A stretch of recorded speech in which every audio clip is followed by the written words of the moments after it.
Here's me drawing a picture of Homer Simpson. So what I like to do, start with his eyes. I do 2 circles and dots inside for his eyes. A little hook underneath as his nose. Now an arch for his mouth. Just going around like that.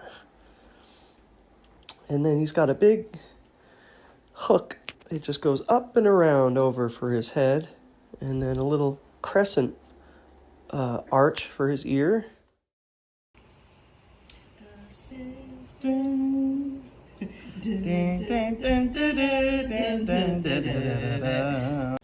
And it's basically an M for the side of his hair there, and then 2 hooks on the top. Yeah, it's just a series of arches and hooks, and that's about it. He's pretty simple. It's Homer, as you can see. And then voila, it's Homer. Oh, it's Homer. Fusion.